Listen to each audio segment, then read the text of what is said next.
let's see, not live, but like recorded where we can see our faces. So there's a better word. I don't know why I'm at loss for words. Okay, so anyway, so welcome to the Are We Home Yet podcast. I am recording from Medellín, Colombia, and in this veggie restaurant. Okay, great. So I'm Jalila, you guys know that, and let me introduce myself. Hi, what's your name? I'm Dionne Eleanor. Okay, cool. I'm just so excited. So see, this is what I was afraid of. Like, I come off like really stupid because I'm like so excited. But anyway, all right, so let's start. Okay, so how long have you been in Medellín, Colombia? Mm-hmm. How long have you been traveling? How long have you been living abroad? I know lots of questions, but anyway, go. So I have been in Medellín for about a week and a half right now as we record this. And I have been traveling, this is where you start to feel older, been traveling for over 10 years. Okay, whoops. So I've been traveling for about 10 years with my work, just over 10 years. And actually I currently live in Mexico as my base, and I'm seeing if I can do this thing of living between Mexico and Colombia. So this is my first visit to see how I like it, and so far so good. But yeah, I've traveled and lived in the UK, that's where I was born. And then as soon as I was 18, I went to Thailand. I actually lied to my parents and told them that I was going to teach English, and I went to meet a guy. Ooh, a Thai guy. More salacious than I thought. Which I kind of wish I didn't lie to them, but anyway, I'm here now. Yeah. And so yeah, I lived in Thailand for a bit. I've actually been to Thailand 7 times. I've lived and been to Bali. I was working and living on yachts and on boats for some time, and so during that I was in Australia. Let's just have a regular conversation like that. Yeah. Okay, Australia, that might be easier. Yeah, Australia, Yeah. New Zealand, Bora Bora. Lived in over to Canada for a little bit of time. Lived in Victoria. Portugal. I was actually going to emigrate to Portugal at the start of the pandemic. Yeah. Portugal or Spain, but my flights kept getting cancelled, so I chose Mexico. Yeah. Okay. So yes, I've lived in a lot of places, and it's interesting because I feel like I've traveled a lot, but at the same time I still have so much I want to see. Okay. And so, like, you mentioned travel for your work. So, like, what work? So right now I work in wellness. So my name is Dionne Eleanor, but I'm also known as the Body Sage. Okay. So I put together programs to help people deepen their relationship with their body, and I help them to overcome blocks with grief, their sexuality, or their body image. Before I was doing that, I was teaching predominantly yoga and meditation, and before that I was working in corporate and consulting. And so I was really lucky that after I graduated from uni, I did a degree and a master's. I landed some good jobs. I worked with Amazon, and then I worked with consulting companies, and they allowed me to travel as well. So when I was working with Amazon, I traveled to different parts of Europe, Luxembourg and Scotland, and I stayed there and lived there for bits of time, and in Sweden. And then after that, most of my travel has been through working in wellness. Yeah. Okay, cool. And so, like, you know, how did moving abroad come about? So I know you mentioned there was, like, you were 18 and there was the guy, but way back when you were a little girl, like, did your family travel? Did they talk about travel? What kind of stuck in you so that years later you were like, boop, I'm out of here? Okay, so I grew up in a really cool home where my dad was a disciplinarian and my mom was super like, I could fart and like I would have achieved my life goals. So it was a lot of cool polarity. We did go on vacation, but we tended to go on vacation within the UK. And then my parents got married abroad in Florida. So that was like my first taste of being abroad, and that was like at 15. And then at 17, the year before I went to Thailand alone, I went to Thailand with my dad, just me and my dad and his friends. And that was like Oh my God, this is incredible. Yeah. So I went on a lad's holiday with my dad, and I was just a little girl there. And I got to have slices of time by myself. And I guess I was the firstborn and the only daughter, so I felt quite protected. I also came after a stillborn. So I felt quite protected from the world. And so there was this desire to go out and explore. So what I remember thinking when I was like 14, 15, I remember writing, I'm going to leave home when I'm 16. That did not happen because I'm too young. Yeah. But I remember thinking, hey, I'm female. By the looks, that means I don't need to pay for stuff when I go out. Yeah, So I did not spend my own money. I remember saying, like, guys are going to buy me drinks, which is totally not necessarily the way I think now. But like, I literally put every penny I could towards future travel. Yeah. I would walk for 2 hours, like with the money that my parents didn't give me pocket money, so I would like walk for 2 hours and keep the money they gave me for the bus. Yeah. I did all sorts. I think even one time I didn't want to walk, so I faked my bus pass. I got in so much trouble from my parents for doing that. But yeah, so there was this curiosity. I've always had a love of languages. My family also were quite, they didn't really talk about our ancestry, but I knew my grandma and my dad's mom was adopted. And so my mom's mom and family generally come from Jamaica, my dad from Barbados. And so it felt like I'm in the UK and almost like a first and a half or second generation. So we're kind of living in UK culture but with Caribbean values. And I just wanted to sort of learn about, you know, what was outside of the box. And then when I started to travel with my corporate jobs, and that was quite young. I got into management quite young, 20, 22, 21. And I got given a company phone and got like, paid for the flights and the cars. I said to myself, I'm going to get paid to travel. And then I changed it. I said, I'm going to get paid to travel and do what I love. And when I was working in corporate, I qualified in yoga. And the reason why I did that was because I had a spinal injury. I still have it.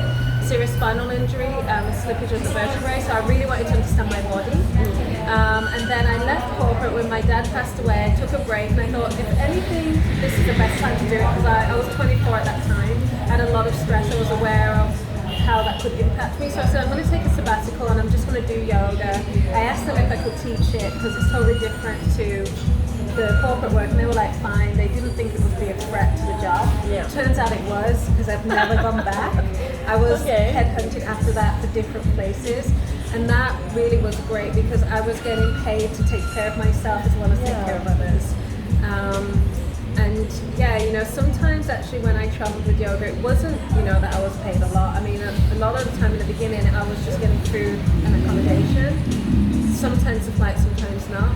But I was just so grateful, you know. And I think when you come from a working class background where you don't have pocket money, you don't have handouts, my parents had quite a hard upbringing where they really worked hard for us to have certain opportunities.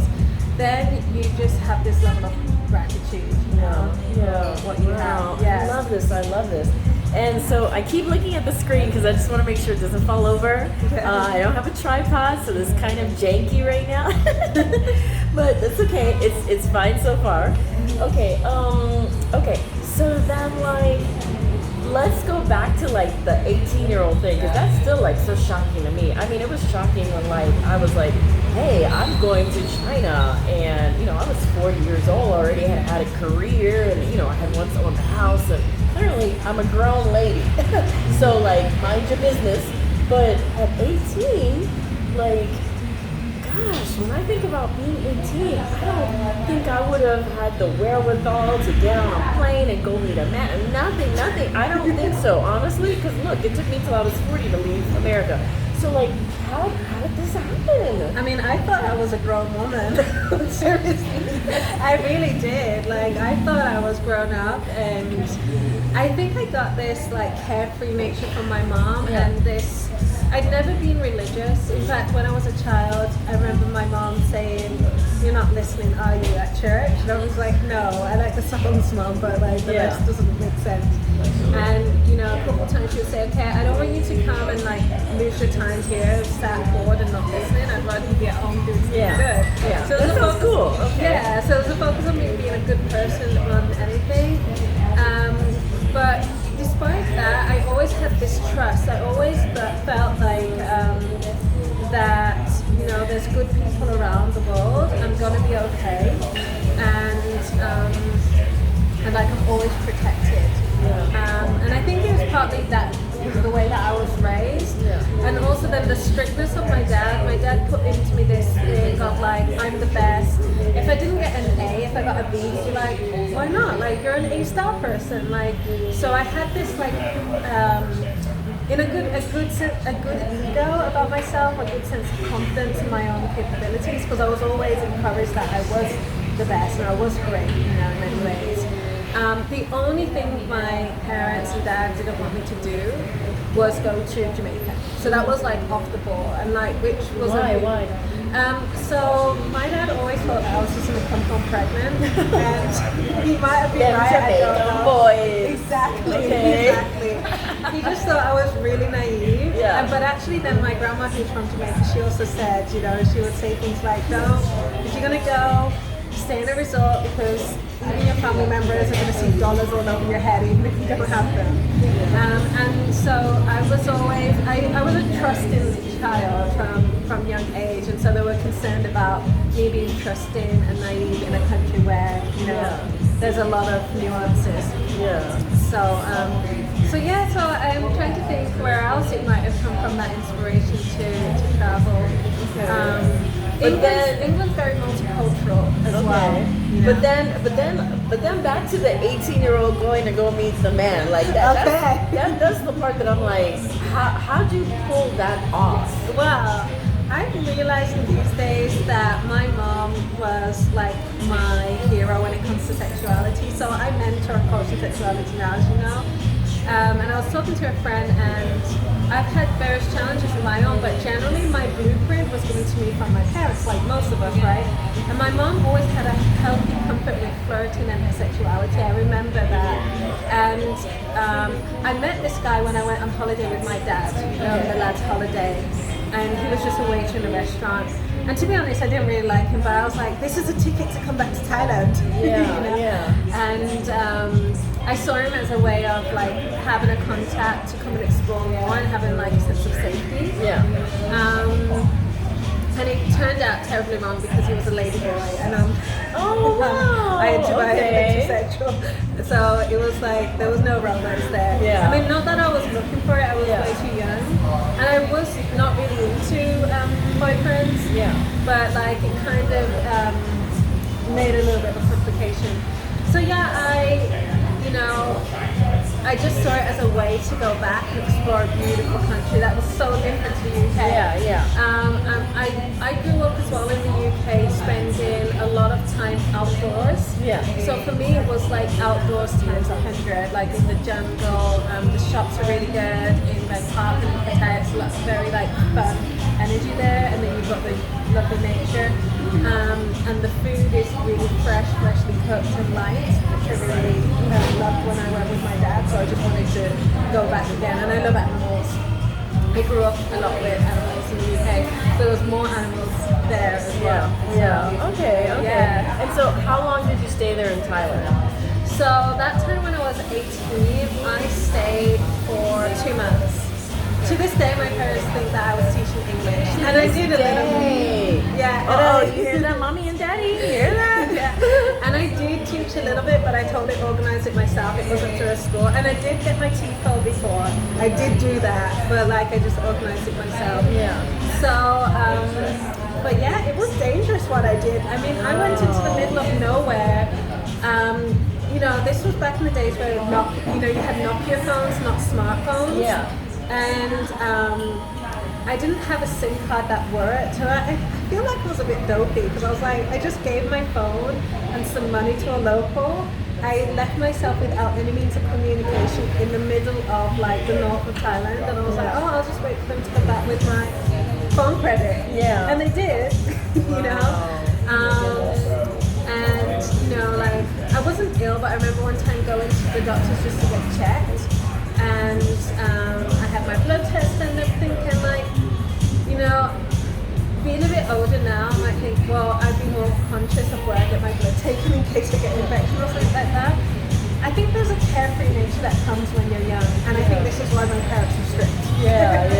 Because Wow. they knew I was a very curious child about the world around me, I didn't believe when I was young that, like, let's say this table or me and you was the only thing that existed. Yeah. That was just the way I was from when I was young. My mom had a lot of books on like ghosts and the supernatural, so that might have influenced me a bit. But I just always was curious about aliens and insects and plants. I was very, very curious. Yeah. And that curiosity could have taken me to the end of a cliff, you know, So yeah, it's like part of in my nature. Yeah. Okay. All right. So I'm going to stop it here, and I'm kind of wondering. Okay, great. All right, here we go again. Okay. So let's see now. Now you're living in Mexico, and you mentioned how that came about. How long have you been living in Mexico? So I've been living in Mexico for almost 2 years. It's the longest place that I've stayed in one place. Yeah. For about 10 years. So all of my friends and family around the world have been asking like, are you okay? Are you still in Mexico? Really? Like that's not Yeah. like you. But it came about after a couple of years before the pandemic. I was working on yachts, which was amazing. Yeah. Because you had this sense of stability and go to new places. When the pandemic kicked up, I was in the Bahamas, and they were like, "Oh, you're gonna have to go home." I was like, "Nah, this stuff's gonna pass. Like, I'm fine in the Bahamas." It was cold in the UK, and they have a duty to send us back to the UK. Anyway, I went back to the UK because they have our passport. They booked the flight. I was back. And then I was there, and I was like, "I'm gonna try and be in the UK. I'm gonna try and be the good daughter." Because my mom was by herself. Yeah. And it just wasn't working. I felt like an animal that had outgrown the UK. I was just like used to being in a different type of culture and lifestyle. Yeah. And also it didn't work because my mom was so used to me being there, not used to be me there, that she was like a little bit intrusive. You know, I got used to having like my own space, and she would knock my door every few minutes. There's been codependency in my family as well that we've all been working through over the years, really well together actually, I should say. So anyway, I thought I'm gonna go to Spain.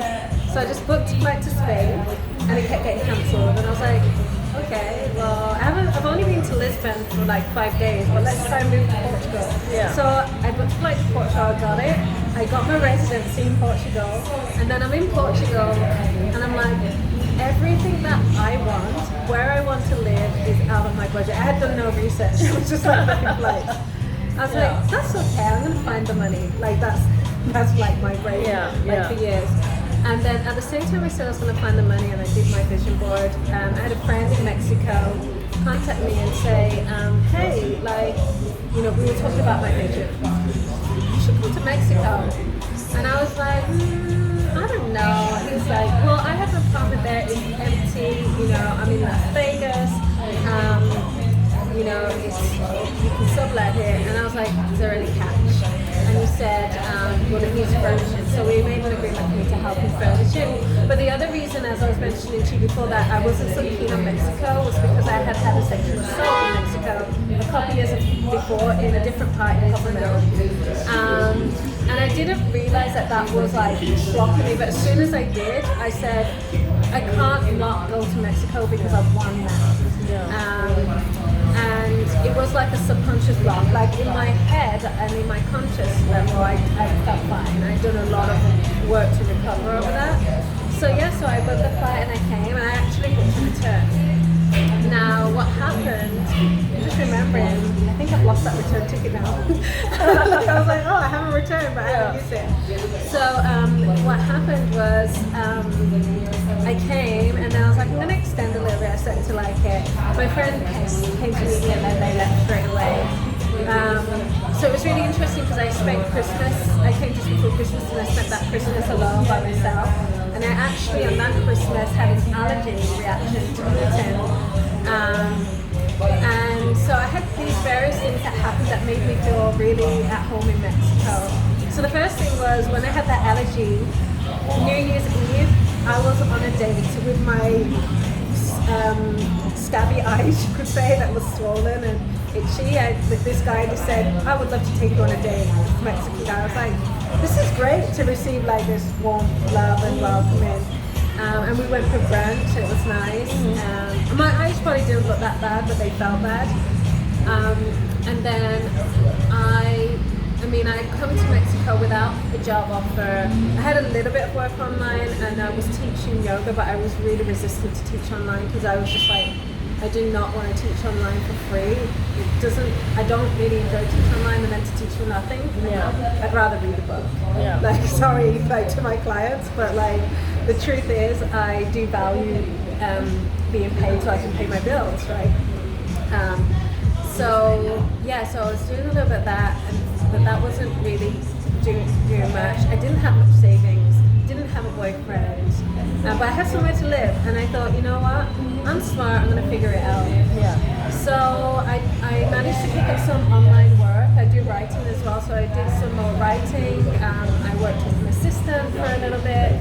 I worked as an assistant with an ex-lover, which turned into a hot mess. But he offered me the job, and like I thought it was going to go well, but like it just didn't. And we're friends now though, so it's fine. Yeah. And then I found myself on my feet. I started to offer some classes on the beach in Mexico, which was great. That's one of the things you can do in this side of the world. Is you can create your own job opportunity. Exactly. So that's exactly what I did.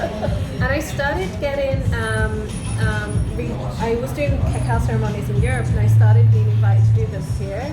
And I used to joke and say I'm like the cacao girl, I'm chocolate on the outside and they give you chocolate, you know. Yeah. And so people started to know who I am, and I have a certain strong morals, you know, about being honest, working from my heart, doing only what I really want to do. So, you know, that's why when I was teaching those speech work, breathwork classes, I was doing them without any expectation for anything. If I said this is by donation and I didn't get any, and people would just donate to me, thank you, I was fully like in that place of that's aligned with my truth. If I didn't want that, then I would just say, hey, it's 200 pesos, right? Because I didn't want to have this passive aggressiveness stuff like, in my... Hey, there's nothing in my bucket, people. Yeah, exactly, yeah. And I'm all about being aligned in my physical body, my emotional body, my spiritual body. I find it difficult to lie because if I do, I forget what I've said. So I just rather be honest. Yeah. So and then I got contacted by some retreat centers there. I wasn't a resident at that time, so we figured it out that luckily having a solid background in business meant that I knew how to do my own invoices, balance sheets. So I set myself up as a freelancer, and then I could do my taxes through the UK. And then from there, I just kept creating my own opportunities with writing and with in-person work and redefining my branding. But it was really nice to take a different perspective and a different way of working. Rather than working Monday to Friday, I could rest on a Wednesday. I could fast and rest all week. Like, it was different things that I was able to do.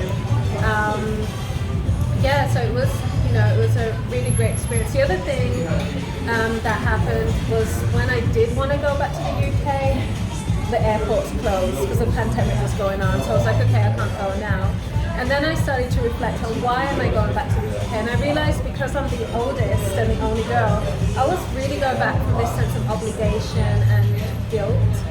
And then I tuned in, I was like, my mom really wants me to be happy, and I don't actually really want to go back. I want to see my family, but I don't want to go back there. If there's any way of me contributing towards their flights and want to come over, then I'll do that instead. So then I started to focus my energy on that. But it was hard. Like I had some moments where it was really difficult emotionally, because I was here alone as a solo female traveler without my family around me, new friends, most of my friends that are close around different parts of the world, and I worked a lot on picking those parts of my identity that I had attached so strongly to being oldest daughter, mother and daughter in service. And it was also confronting, at one point, when I did put some savings to one side, I realized that, I might not, it's either rent or I had this realization that if I needed to get back home, it would be rent or back home, I'd have to choose. And then I just decided that I want to create a different life. That's not what I wanted. I wasn't necessarily planning to date Mexican then, or anyone in general, but I ended up having Mexican boyfriends, which really helped my Spanish. And then I started to apply for residency, and that process was challenging. I got ripped off a couple of times, I got my money taken, I got assumed that, because I'm from the UK. Well, actually, people usually would assume I was Brazilian in Mexico, so that helped a little bit. Or they thought that I was mixed, Mexican, Afro-Mexican, so that helped. But then when I talked, they thought maybe they knew I was an American because of my accent, but they knew I wasn't from there. So sometimes I'd get ripped off, especially with residency, because I'm not a resident. But I found a good lawyer in the end through a contact. Before that, there was one lawyer that was encouraging me to marry my boyfriend, who I'm no longer with, but we're still friends, and that put a lot of pressure on our relationship, definitely. I didn't want that, and he didn't, so it was good that we were both on the same page. But yeah, anyway, I managed to put the money together. I was getting really worn out at that time, I remember, but I managed to I'm a person that, I've only 20,000, what's that by however many weeks, I need to, I'm on it, I just looked at different, I asked for help as well. I actually started to tell my mom more and speaking to her more as a mom rather than always trying to be there for her, and I said, I'm not able to come home, this is what I'm working on. And for the first time in my travel history, I was going to go back to the UK during this residency process, because I was like, maybe I should just go back and then I can do it later.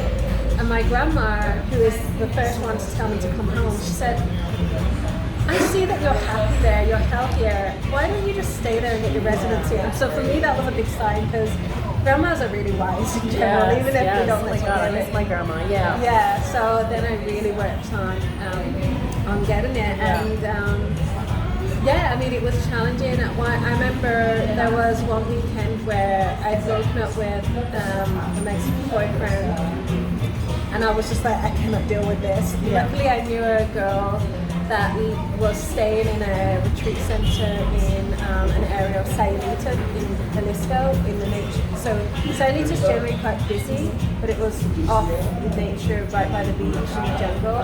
And I went there, turned off my phone for 4 days, which is a big deal for my mom's family and for me. And I was just off grid, because I was just like, I cannot think, I cannot do anything, I couldn't eat, but I was feeling so overwhelmed. And for me, nature is really healing, so I got it together after just having that break and reset. Okay, so I'm going to ask you, since you mentioned the word healing, and I wanted to ask you, so I'm not going to dwell on this, but I will ask you about the sexual assault, just in terms of what healing did you need to go through? Because when I was in Shanghai, so I knew this woman, she had been assaulted. And, she was trying to get through that process. She's still there. And, and I felt bad for her when I was leaving Shanghai to come to Colombia. And she was like, I can't afford to leave. I can't afford the ticket. And I wondered, does this help or hinder that you're still here? Does it help your healing process? Did it hinder it? I was curious, and I didn't delve into that with her. But I'm wondering, what was your healing process, and what was that like? Being in a foreign place and having a traumatic experience, how do you process that? Because it's not like you're where you know, something bad happens. Oh, I know the people, I know the laws, I know the blah blah blah. Exactly. You know what I mean? So like, and I was like very scared of the Mexican mafia. Like I was like, I have no power here. So, well, one thing on that I want to say with her not having the money, sexual energy is actually very connected to our creative energy, they say, and our ability to attract finance. So if we've got a block mentally, emotionally, spiritually in that area, it can affect our flow of income if we don't clear it. And put us in these situations where we feel that we don't have the money to leave. And so one of the things that I tell myself and also tell my clients is that there's money all around us. Maybe it's not in our hands, in our pockets, but there usually are people that are willing to give and share, but sometimes we don't have the confidence or the methods to ask for what we need or the knowledge to be resourceful, right, with the small resources that we have to make them multiply. And so like when you look at if we look at classic feminine and masculine energy, not talking about gender, but just the energetics, femininity the feminine energy is about creativity and being able to take that seed and make it multiply. So that when you are balanced in your energy, as a man or woman, sexually, and your feminine and masculine is interwoven, then you can, like, even if you've got a little bit of money, you'll make it multiply. That's why you see all these entrepreneurs that have hit rock bottom, right? So many have been broke and then all of a sudden they're millionaires again because they've got it together, they've integrated that energy and they've usually asked for help and support from different people. So how I processed it, so I think that really the foundation of my mindset came from two things. So again, going back to my childhood, I didn't necessarily have a rosy childhood. There was domestic violence in the home. There was like challenges in the relationship. There's a lot of pressures. Like my dad, my mom had a very difficult relationship at times because they had a lot of traumas. But one thing my mom always would say to me when my dad was doing things that weren't like healthy for her or for us, she would say, separate him from his behavior. He is not like the bad person, it's his behavior that is bad, and the reason why he's doing this behavior is because of a lack of education. So I had that in my programming, right? And which was true because my dad he would like, in his tempers, he would black out and he'd be so ashamed. He didn't know how to process his anger, he'd just like be like explode. So that helped. And then when the assault happened, it was weird because the first thing, so I was working as a clinical massage therapist with a really, I won't name just in case, but with a really renowned spa, and I could have had treatments for free. But I decided to go off board and have a massage. And I don't know, I think I was just thinking that, a different experience to having my colleagues, because colleague to colleague, sometimes like we cut corners because we can't be bothered working on each other. It's just the way it is. And so, the ship stopped at this particular port every 2 weeks where there was a massage place right on the port. So I went and I had a massage shiatsu through the clothes first, and I like firm pressure, and the therapist, it was a man, he gave good pressure and I felt fine, and I had male therapists before, so it was a big deal. So I said, okay, when I go back, I'm going to book with that person. And so I went back and I booked, and then like the situation happened, and I did the classic thing of blaming myself. Was it something I was wearing? And generally I'm a person that dresses pretty graceful and modest. So I was like, but maybe, and like, why did I do that? Why didn't I just have a massage on board? When I initially came back on the ship, I went to my colleague, colleague friend, and I said what happened, and she said, the first thing she said was what I was already processing. Why did you go outside? Like, anyway, like, there's not really much we can do because, like, we're floating around, it's international, like, we didn't know. So I was like, okay, I better keep this quiet. I had a boyfriend, and it's going to sound like I have loads of boyfriends, but I had a boyfriend at the time on the ship. This is what ship life is like. Like, you have, like, boyfriends all the time. That also helped my healing process, though I did not tell him for weeks, maybe months. What happened was I kept it to myself, I definitely internalized. I tried to focus on my work, and then I started to notice a change in myself. Yeah. But the change was probably evident before. So my performance went down at work. I used to like sell a lot of wellness products, so that was going down. My quality of hands-on treatment was fine. And then I started to notice that, well, people started to notice that I wasn't going out as much to staff things. I loved to dance, and I was in bed by 6 or 7, which is like so early. But I was just tired all the time. My boyfriend at the time wanted to be close, and luckily, like, because of the busy shifts, he didn't notice at first, but I was like very much like, oh no, I'm tired, and I had an excuse to be less close to him.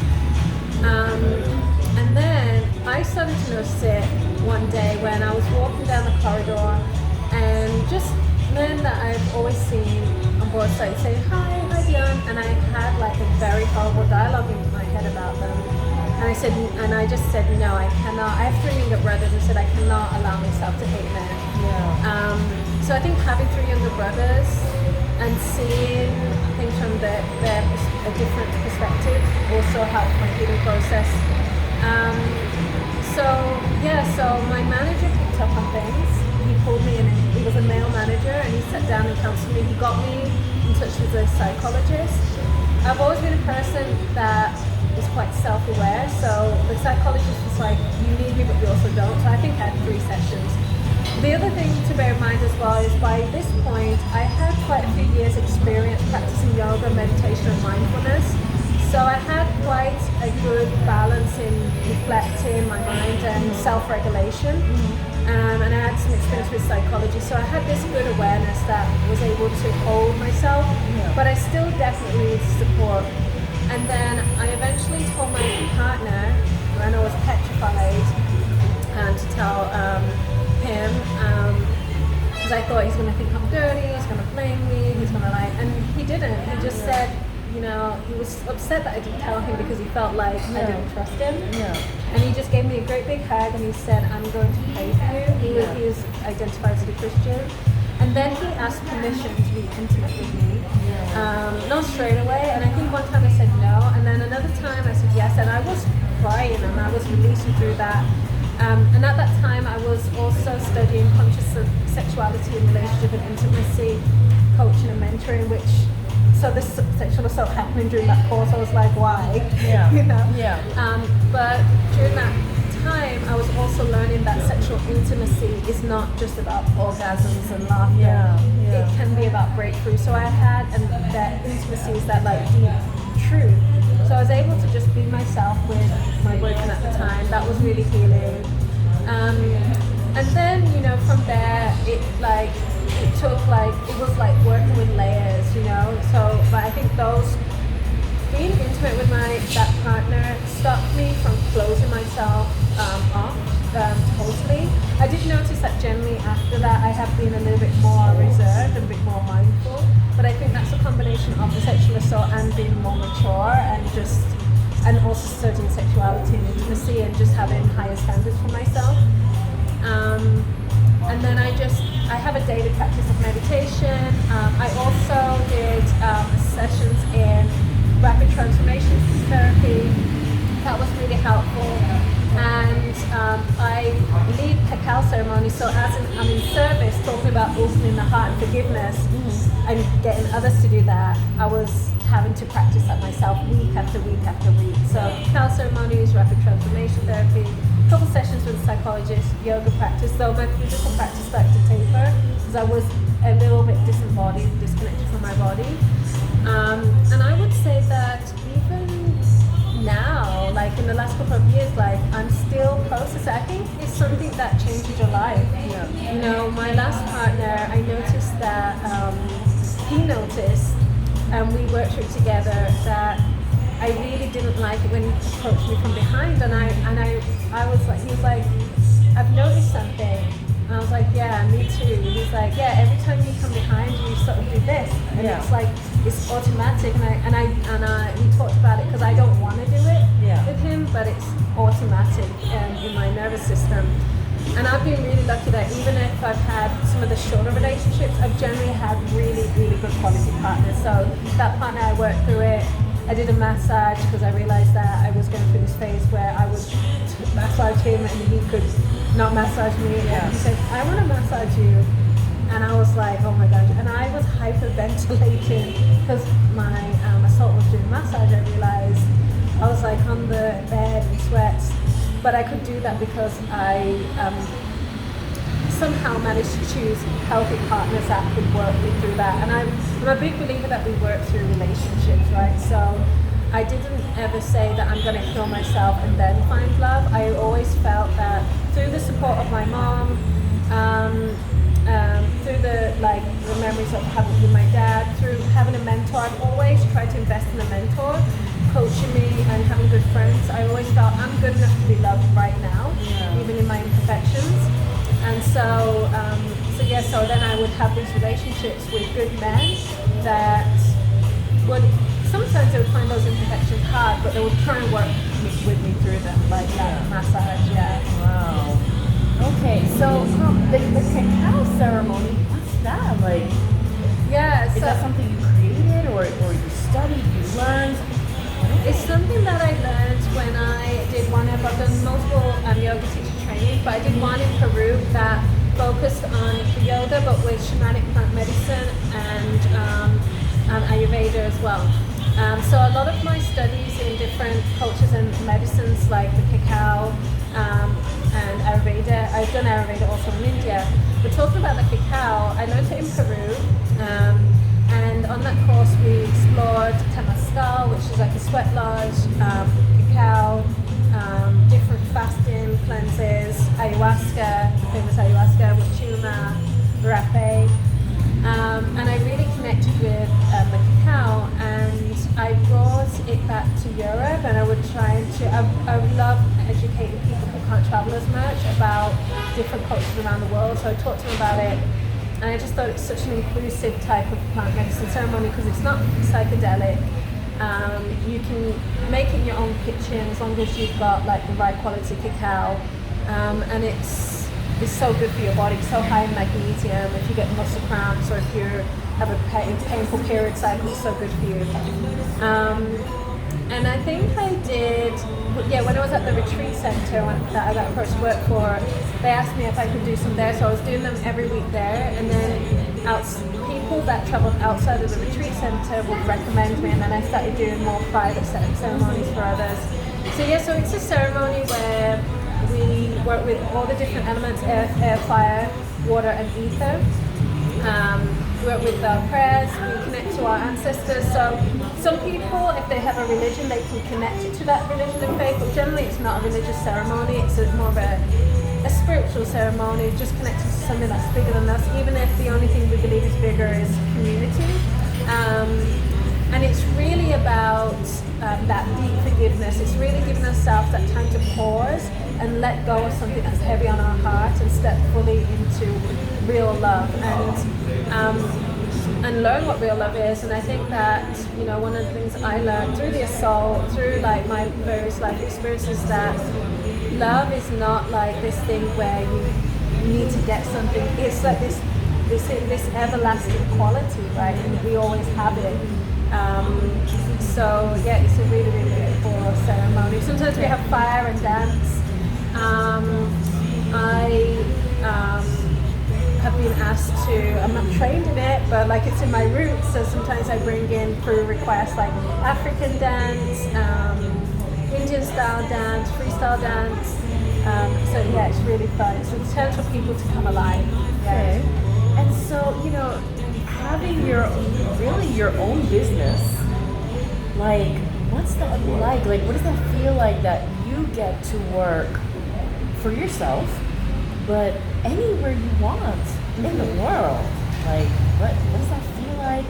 How do you make sure, because I'm sure like even though like you're working wherever you feel like, you still have to do some kind of like legal accounting or whatever. How do you find the resources to make sure your business is functioning as it should or correctly? Marketing, how do you make sure like you're getting your your business out there? You're like, what's all that about? Well, making sure is an interesting phrase because it's very hard to make sure when you're doing so many things yourself. A lot of my marketing is word of mouth. Because sometimes I just haven't had the time or the desire to do stuff on social media, or I've been, do I spend my money on an ad or do I just spend that money on something else? It's been interesting. I think at the beginning, I don't know if you've heard of that philosophy of the elephant with the chain around its ankle and you take it off. Yes. So, at first you don't necessarily really fully live that full potential of being able to be everywhere and anywhere. I've learned that it's really good for me to ground in one place and have a base and then travel out from that. So, and even to home, so now between here and Colombia and Mexico. It's been very challenging at times, long hours. I've listened to different mentors that say, no, you don't need to work long hours, you just need to work smart. And I'm like, okay, I'm working smart and I'm not getting anything done. I'm not getting everything done, I should say. And then so I go between, some days there's longer days, some days are shorter days, but one thing I do, the first day of my cycle, I rest, no matter what, generally speaking. This has stopped me from having painful PMS and problems. And so just giving myself that one day each month, I get so many days back that I didn't used to have before. I used to have such painful periods that I would vomit. So I changed the way, I modified the way that I exercise and everything. I also let go of the fiscal calendar because I realized what it was doing to my own emotions, pressuring myself to be time for the January sales or the Black Friday or the November sales. I just said, you know what? I'm going to consistently show up every single day and I'm going to work in line with my monthly cycle. So I work in line not with the fiscal calendar but with my female menstrual cycle. And I believe that whatever I have to offer, there's going to be peaks and troughs in the year where people are going to be looking, but it's of value and people want it all the time. So I tell myself that. I trust word of mouth. I don't ask for it. I don't tend to ask for testimonials. I tend to ask for feedback so that I can integrate that feedback if it's constructive, and then I might ask if I can use part of that feedback as a testimonial. That way people can be a lot more authentic, and then I can stand up in a higher quality of my work. It's really important to me because I'm working with people's minds and bodies to always try and improve myself. And I think the other thing that's been really helpful is making sure I have consistent cash flow. So even though I have my own business, I do work part-time with consistent cash flow with a retreat center, so I'm there a couple of days a week. And I teach movement therapy, yoga, and then I offer my emotional freedom technique and the different modalities I have in my private programs for an introduction for less advice. And that creates a little bit of a funnel for customers for me because people come back from that retreat center looking. And that's marketing as well. And then I still do things on the beach. I generally try not to just say yes to working for free because I don't mind it, but I just realized that with me personally, I get a lot of messages every day and I answer everybody. And even with an assistant, I always make sure that it's an answer from me. And I could easily work 8 hours a day free, but that's going to be really damaging to me. Yeah. So I try and just have discernment, and rather than say, I've got this free program, I'd rather give 10 scholarships, and they could be partial or 100%, but then I know I'm working with people that are 100% committed, and they're in an intention where they're going to show up, and that way I'm not getting drained. So I tend to do that with managing my business. I let people apply for a scholarship if they can't afford my services, and if I don't have the availability to work with them now, I can keep them on a waiting list, and then I'll work with them at some point. Or I'll send them resources that can help them get started straight away. And working with my mentor is really helpful. Spacing out my sessions though, so I generally started working with him on a weekly basis, but I wasn't getting much done because there wasn't enough time. So I work with a Tony Robbins mentor, just to be specific. He'll love that I said that. And I tend to check in with them every 3 to 4 weeks. It just gives me the breathing space. I schedule my rest. So a lot of people think I'm terribly busy, but like honestly, some days when I say I'm not available, I'm like signed up. Like when I go back to, generally when I travel, for example, with work and I'm a working trip, like here in Colombia, I'm already scheduled. I arrive in Mexico the 18th. In the evening on the 19th, I've got myself booked to massage, my favorite massage and my favorite facial. So I'm like grounding back, and then I'll pick up work. And then I tell people that I know are generally quite energy demanding. They're not drained, but energy demanding. That I am back or free like 5 days or 3 days later, you know, so that I've got that space and I don't disappoint and I don't have to go to explaining or reminding. I use my out of office sometimes.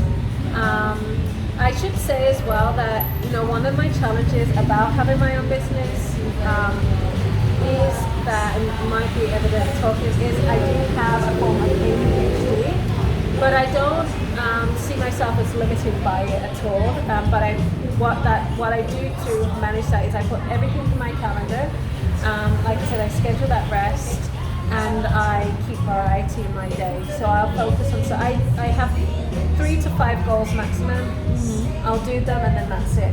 Like, and then I sign up work. I could finish work at 2 p.m., 1 p.m., 12. It could be 6 or 8. So then now, because like in America, like I still need to file taxes as an expat.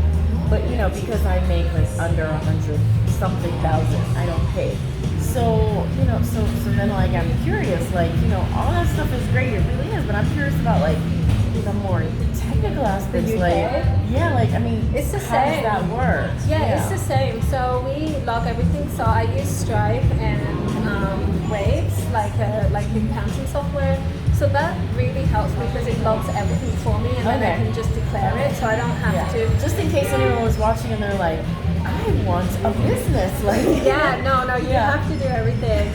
And they write to you, and I'm lucky because even though I'm not in the UK, my mom sends pictures of all my letters and posts. Okay. And also everything's available online as well, so I always check in.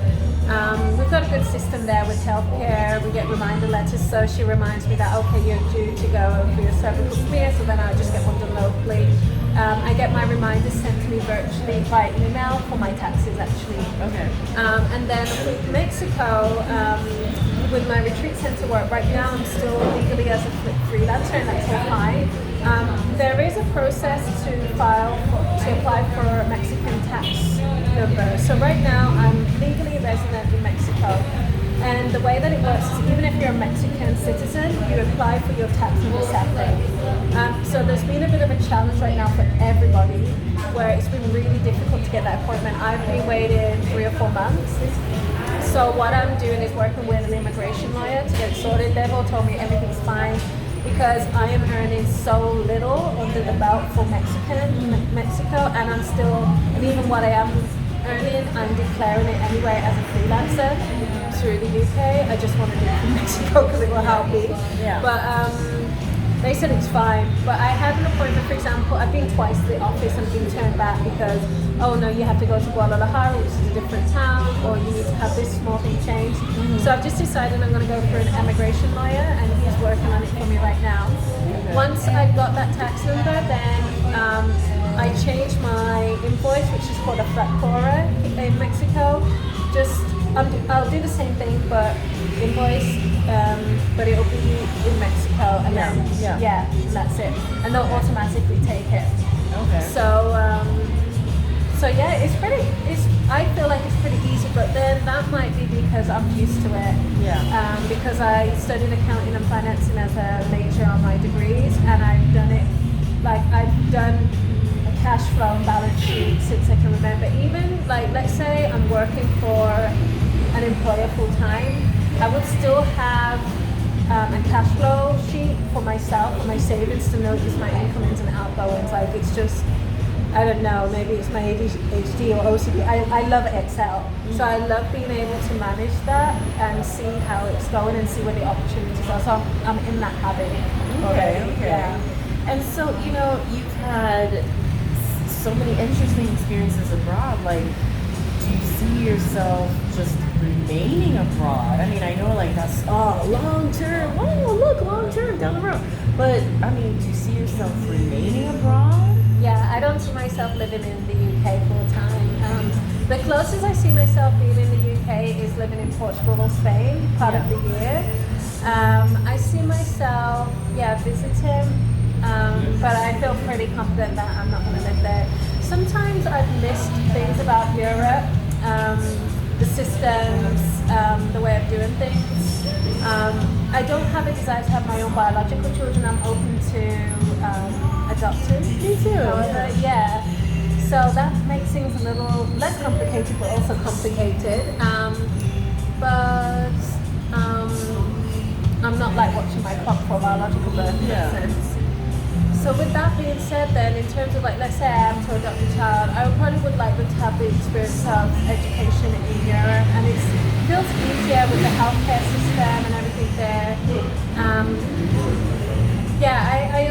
I've kind of said for a while that I'd love to live partly between Europe. So let's say 6 months in Mexico, Latin America, 4 months in Portugal, Spain, and then the rest of the time in Asia or India, because I love Asia and India. So I've always kind of said like that, Okay. And so, dating abroad, like, what's that like? Like, I mean, apps, do you, like, I don't use apps. find a person? Like, what's the cultural, like, difficulty of that? Well, I don't use apps.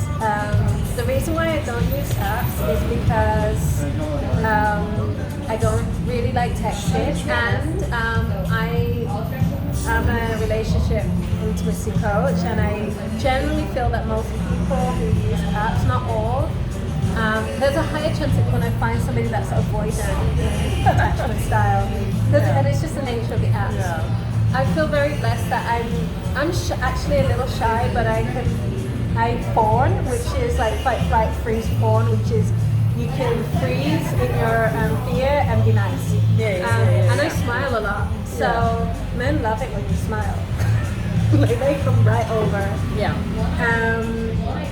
And so I have a nervous smile as well. So in that sense, it's been pretty easy for me today.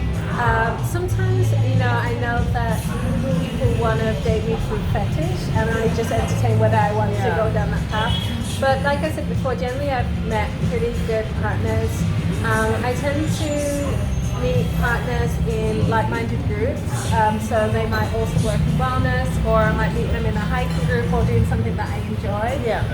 Met a guy at an ecstatic dance. Ecstatic dance is like a sober dancing event. So I tend to look at where I've met them and meet them through there. Met a guy in Colombia today actually, and he's like a family friend of a friend's repair person. I was not expecting that, because I didn't actually understand his Spanish properly, because the accent feels very different here.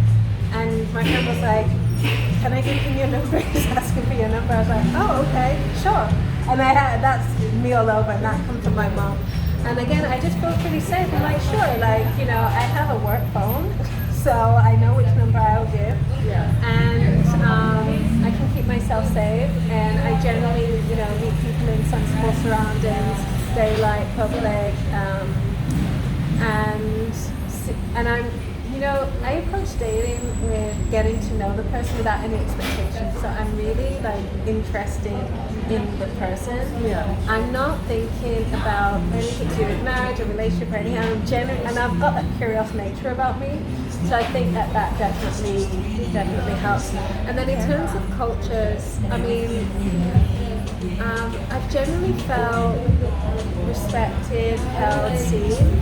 I've sometimes, if I'm really, really honest, felt a little bit self-conscious of my hair. So one thing, when my hair, when I'm having a bad hair day, and if I feel like I'm dating someone that's open to my culture, but not very culturally aware, I'm like, do I have to explain why my hair is shrinking when I wash it? Do I have to do these things? But usually people, the men that I dated, are so infatuated and in awe that I literally feel like a queen. So I feel really lucky. Yeah. I mean, I have had bad relationships. I had one after my dad passed away, and I think it was linked to my dad passing away, like that trauma bonding. But I worked on myself with that. Yeah. Okay. I try and notice how I feel, like if I'm really being myself with that person, and I give myself time to pause. That's why I don't really like apps. I'd rather meet the person in person or have a phone call or a video call. Yeah. So do you think you'd like to get married abroad? Like marry a local in Mexico or anywhere? Yeah, I mean, I would love to get married anywhere. I think that, however, what I would do with marriage, if I'm honest, I would want to get married where I want my mom and my family to be there. So if they couldn't travel, I would go back to the UK and have a marriage there. And then, like, if I didn't really enjoy it there, I wouldn't do it there because I would want them to be a part of it, and then I would have a celebration as well, like abroad, the way that I would like it. Yeah. Okay, wow. And so, you mentioned also, well, this was before we started, about having a podcast. So I'm curious about that because I'm always fascinated by, like, the fact I even started a podcast and that this podcast is even still going, and other people having podcasts. So like, what would that be about? Yeah. So my podcast that I'm working on right now is about our body image, our relationship to our body image, and so it's all about what we feel and think when we look in the mirror. Really peeling back the layers of that and standing in our power and living a fuller life. It's also going to be touching on the subjects of sexuality and grief, because both of these two areas of our life, our sexuality and how we relate to grief, whether it's grief of somebody that's passed away, no longer physically here, or somebody like a death of a relationship or an animal, it can show up in the way that we see ourselves and in the way that we are in the bedroom. So one of my goals with that podcast is I'm going to be talking to men and women. And body image is typically a subject that we hear a lot about women, but I'm planning on bringing on a lot of men and talking about that. Body image, I have quite a few contacts that are single fathers to daughters, so I'm going to be talking to fathers on how they can raise their daughters as single fathers to have a appropriate body image, and not desexualize themselves. So how do we be sexual, but also not too sexual, and things like that. We're talking about things like erectile dysfunction, sexual performance, anything that is connected to just not feeling good about ourselves and our body, and finding solutions for them. And so my intention is as well with that podcast is every week the person that I'm interviewing, I'm going to ask them for 3 action points that they would recommend the listener to put in their lives this week or as soon as possible that can help them progress. And so, we met at an event, or we met through an event. So and that was last week. And, being new to this place in Colombia, so I'm going to be here for at least 1 year. That's how long my visa is. As long as I renew, I guess I'll be here longer. That was my way of trying to meet friends, going to different events. So how do you make friends when you go to different places? Living in Mexico, how do you make friends? I usually make friends at the gym. Okay. I look for cool gyms where they have a community feel. So actually in Mexico recently, I've been in a gym since I've been there. I got a personal trainer and I wasn't really making friends at that gym, apart from with my personal trainer who's great. But then I saw there was a CrossFit place and it seemed like they had a good community feel. So I was like, started going there and that's great. I look for in most cities now they've got like women or men in that group, nomads in that city. So I look for those groups like that. Hiking groups, putting on events myself. And saying yes more, for example, Colombian guy I met today. I mean, I have no idea. I mean, he might have a huge crush on me, right? He might really want to date me. I haven't even thought about him in that way. And I know that that's why he asked for my number, but the reason why I said yes is because it's a connection, and as long as I respect him and I tell him properly, he's a mature guy. He can handle if I say no, I don't want to date you, but let's be friends. He might be disappointed, but we both gained something out of it. He's gained like the opportunity to spend time with me that he really wanted, and I've given him that chance, and I've gained a potential friend. And if he doesn't work out as a friend, then there's a lot more people out there, so I don't worry about it. But usually it ends up fine. So I say yes to a lot more things, and I try to do things that are really truthful to who I am. So I won't say, oh yeah, like let's go out clubbing and let's take stuff, because that's not me. And so even though I might say, oh, I could do that once, I don't want to set the tone from the beginning of who I'm not. So I'll meet people that in a way that's aligned to who I am. So this weekend I'm going to meet some women for brunch, for example. I'm going to go to a flower show with some others. This Colombian guy, I love motorbikes. He can maybe take me on a motorbike ride through the day. So I think of what I really would like to do, and I communicate it. I don't expect people to read my mind, and I don't like say, oh, no, I really enjoyed meeting them and I wish we had gone somewhere else. I just say where I would like to go and ask them where they would like to go and try and find somewhere in between, you know. But yeah, saying yes more and put myself in settings where I feel generally safe, and offering something, you know, if I can, offering advice from the bottom of my heart. So if I met a girl also at the same event, and she mentioned, oh, I've got back pain, and I said, you know, do you want some tips? You know, I might be able to help you. So I gave her some tips, and then I also gave her some people she could connect with, you know. So, and that really helps make friends. I think when you just help without any motive, you know. So yeah. Okay. All right. So then I'll ask one last question. So you've been in Mexico for about 2 years, but you've traveled to so many places. You have family, obviously, in a different country. That's the nature of being an expat. You're not in your original home. So, with that word home, what's your definition of home? Oh, well, home. You know, I'm going to go back a step in my story and say, I remember when with my very first boyfriend, I was with him for 8.5 years, and I used to always say, me and him equal home. Wherever we were in the world, we traveled a lot together as well. And then we separated. We're still on good terms. But then I realized, was like, oh, well, like, I need to find that home again. And so, yeah, I've really found that sense of home within myself. Home would always be the UK to a degree. It'd be like this weird, like, you know, that's where I was born, but like, and I don't really know what I do. But, you know, I'm starting to notice that Mexico, Puerto Vallarta is really starting to feel like a home, because I have been, since I've lived there, I've been to Salt Lake City, Utah, Guatemala, and Colombia, and States, Los Angeles. And at some point during each of these trips, I felt like, I miss Puerto Vallarta, I miss home. So it's starting to be like home for me. And I think that's because, you know, I went through so many things there alone, and I really felt community. Like, I had dengue fever. I didn't know that people really knew me or cared about me, and I had people knocking on my door when I couldn't get out of bed because they noticed that I wasn't around, bringing me like custom-made things, like really that I would like, you know. And that really made me feel welcomed. I had hairdressers that didn't know how to do my hair, but said, no, let us figure it out. This is not your problem, this is ours. You know, and so I really felt really welcomed there, even like with the imperfections. And I love living by the ocean.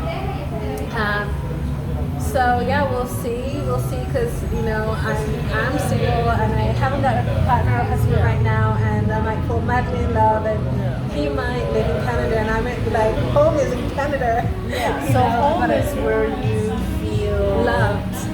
Yeah, nice. Yeah. I would say home is where I feel loved. And so I can pretty much set up anywhere. And generally, when I look for where I'm happiest in terms of love being there, In terms of the aesthetics, it's like mountains, the ocean, and a little bit of city. I'm not really like an off-grid person. I do like off-grid, but I need to know the city is there. I do like to have some stimulation.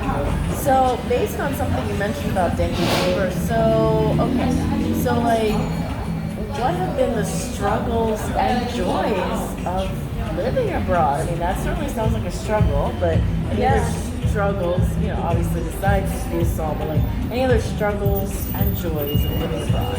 Yeah, I mean, learning the language was challenging at times because you think that you're learning correctly and it's different. I mean, even coming here, like the Spanish in Mexico is different to the Spanish in Colombia. The accent is different, so understanding that. My hair has been a challenge. I'm like, I have to do it myself, like the diva of me. And not just doing it myself, but noticing the changes in my skin being drier, my scalp being drier, having challenges with income sometimes just stopping. And when I did not want to work in Mexico without having a legal process to know what I'm doing with my income. So at one point, I wasn't earning anything because I didn't want to do it the wrong way, So that was challenging because I really some people are like, don't worry about it, just continue. But that was tough to be on that low income and do things the right way. It's also a little bit challenging sometimes with making friends with locals, but not in the office way, just like really feeling like you're really in with them. But I would say not too many challenges, generally okay. Oh, the only other thing I would say is rental is different. So in the UK, hi. Okay. Nice to meet you. Hi. Hello. Hi, nice to meet you. Meet you. Okay. We're just finishing. Yeah, no worries. There's no rush. So the other thing that has been a challenge is, so in the UK, if you see an apartment, you can, 6 months from now, I want that apartment. You can pay 1 month or 2 months deposit, right, of the rent. And you show them your credit score, you show them you have a job, and that's it. You've got that place in 6 months' time, you can plan the move. In Mexico, you can't really do that. I mean, even if you put down 6 months deposit, they want you to move in tomorrow. So everything's really quick. The other thing is the quality of the homes is different. I mean, I remember being in one house and paying a little bit more than the market rate for that area and realizing there was mold, and the landlady said, oh, but you could just move your bed into the living room, which would just mean that I would have this empty room full of mold. Yeah. And it was that's not a solution. I really want my deposit back and to move out for you to do something. So it's been really interesting that. And then I think if I had health issues, I'm not sure if it'd be different. I'm generally a very healthy person, and I actually say that I know some people with health issues in Mexico and Puerto Vallarta who have good care, but there's definitely a part of me that realizes that compared to the UK where, I'm ill, I don't need to worry about money in my pocket. In the UK, I just go to the doctor's or hospital. Here, I do think, okay, I need to make sure that I have everything. So what are the joys of living abroad? The joys are, I have an apartment right by the beach, so I can wake up every day, go to the beach. Meeting people from all over the world. It's actually really cool being somebody that's not from that neighborhood, because people are always curious about you and they remember your name, which is pretty cool. In Puerto Vallarta there is a lot of cool events, and also here, with the Flores flower show, so learning about all the different cool things that cultures do, being immersed in nature. The food is good, different, and the climate. I do like the climate over here. Yeah. And then one last thing, because when we talked about home, I thought about this. Do you miss anything about your original home? Okay, and yeah, and one more thing that is cool about living in Mexico before I go into that question. I love how in Mexico I can combine in my work, I can talk about science and I can also talk about mystery and magic and shamanism and like things that like are very deeply rooted in pockets of history that we might not talk about so much today, like African history, Native American, Maori, like all these like old rituals. I can combine them with science and they can be accepted. Yeah. In the UK and Europe, there's a little bit more headwork going on. But, and so, do I miss anything back home? Sometimes I do miss like British food or British ways of doing things, British manners, like and yes, hello, thank you, patience. Sometimes I miss the roads because the roads, if you go to some parts of Mexico, are very like cobbly. I mean, I love to wear heels. I'm wearing trainers today because I only bought a pair of flip-flops, trainers, and one pair of heels, which I'm doing a photo shoot, so I'm like, I don't want to ruin them. Yeah. I haven't seen any nice shoes here yet. And yeah, like I've ruined so many pairs of shoes in Mexico, so I miss sometimes the smoother roads. I do miss sometimes like how easy it is with the healthcare system. I never took that for granted in the UK. I mean, it's easy enough here in Mexico, but you've got to do your research and know who you want to go with. And I miss my family. Yeah. My friends that are in the UK as well, most of them are in Spain and Denmark. So, but yeah, I miss my family. Okay. All right. Well, then that's going to be it for today. Thank you so much for joining me on the RV Homeland podcast, where I talk to expats around the world and find out what's it like living abroad. So, anyway, with that, I'm going to say I hope you have a great